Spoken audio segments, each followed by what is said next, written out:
Welcome back to TKO Takes, and it's time to highlight the teams that could either lose in the first round or make a potential run to the Final Four. We got the top 5 wildcards of March Madness 2026.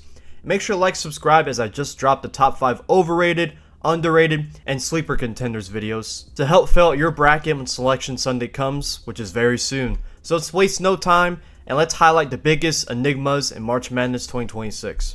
And coming in at number 5, we have the Purdue Boilermakers, and this is a team that's been very inconsistent all season and have struggled to beat the top teams in the Big Ten and have been barely beating very bad teams. So they went from a guaranteed 2 seed to a 3 or 4 seed. And what makes this team so weird is that it's a very experienced and old group that's been playing with each other for several years. And it's a group that just went to the Sweet 16 and nearly beat Houston last year. So it's puzzling as to why they're struggling, but the main answer to that question is probably their defense. They struggle to guard the 3 at times, and you can beat them inside. But what makes this team still a team that could explode and make the Final Four is Braden Smith, an elite point guard who is one of the best playmakers in the country, and he's the second coming of Chris Paul when it comes to the mid-range jumper.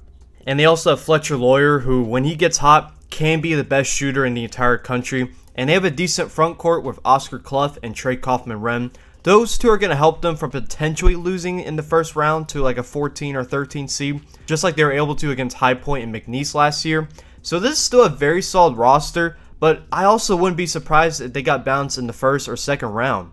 So that to me is the definition of a wildcard team. And coming in at number 4, we have Nebraska, who are looking for the first ever tournament win, and they might get it or they might not. It's crazy, but this one hurts because this is one of my favorite teams in the entire country. This is a really great passing team. There's some good shooters, and they have really nice cutting plays crafted by Fred Hoiberg. And they play exactly how you need to as a small power conference team. But every time they've gone against the great Big Ten teams recently, they've lost. And it's because teams can bully them inside, and Nebraska struggles to get free throws and offensive rebounds because they lack size. And in March, I like teams that can get extra possessions to make up for any potential shooting slumps. But this team is really good at guarding the 3, and they hustle. So the way to beat this team is just to pack the paint, and many teams have been able to do so this season. I mean, even the 5-out UCLA offense was able to do so. So unfortunately, I don't trust this team, but I also wouldn't be surprised if they made it to the Sweet 16. And the third team that could lose early or make it to the Final Four is the Tennessee Volunteers, who are led by Jacoby Gillespie, who took Maryland to the Sweet 16 last year, and star freshman Nate Ament. And that is a really talented duo by itself, but the rest of the team is just not very deep. They have JP Estrella, who's a decent stretch big, Felix Okpara, who's a solid rebounder and defender, and same goes for their backup big, Jalen Carey.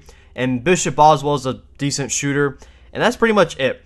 They don't have a lot of shot creators on this team, and I don't like that in March. But if Gillespie and Ament get hot during the tournament, they could easily make it to the Sweet 16, where Tennessee has been living in recent tournaments. But then again, they've lost to Kentucky twice, blowing leads in both, lost to Alabama, lost to Missouri, lost to Florida, lost to Arkansas, so they've been very mid in the SEC and can't beat the best teams or even the middle teams in SEC. So I don't really trust that they could beat a decent 12 seed if they are a 5 or even a solid 4 seed in the second round. So I'm struggling to see it Tennessee, but then again, they have a solid enough starting lineup that could carry them to yet another Sweet 16.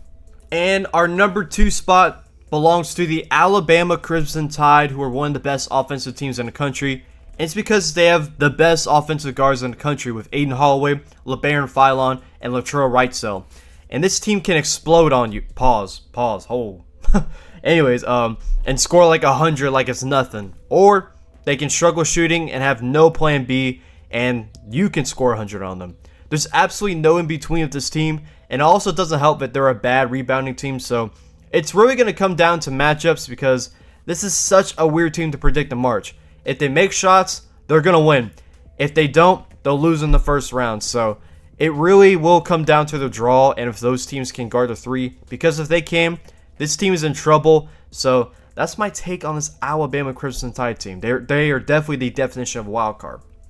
But the number 1 spot for the top wild card coming into March Madness 2026 is going to be the Kentucky Wildcats, who have had the definition of a roller coaster season. They have 3 injuries to some very good players. But For a moment, they were on like a 6 or 8 game winning streak in the SEC. They were rolling. Otega Oweh was scoring at least 20 a game. Colin Chandler was a great floor spacer. Denzel Aberdeen has been an okay point guard. Malachi Moreno's a decent big man. They beat Tennessee twice. Okay, they were second in the SEC, and then they get blown up by 30 against Vanderbilt. You know, they lose to Texas A&M. And then they've lost to Florida twice, one at home, so they definitely can't beat an elite team. So this team has been the definition of streaky. They won on a huge winning streak, but they've also had a huge losing streak as well this season. They have some really talented players. I mean, Colin Chandler, if he gets hot, they could easily make it to the Sweet 16 if he gets hot, and Otega Oweh is consistent like he's been this season.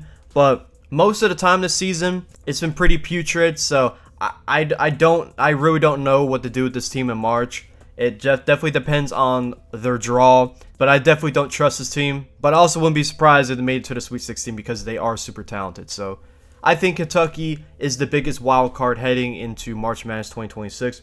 But I'd love to know what you guys think in the comments. Make sure to like, subscribe for more college basketball videos. And I'm so hyped for this year. There's a lot of very good teams. There's more Cinderellas this year than there was last year. So I'm ready to start making some bracket videos for y'all. So definitely stay tuned for those. And as always, God bless you all.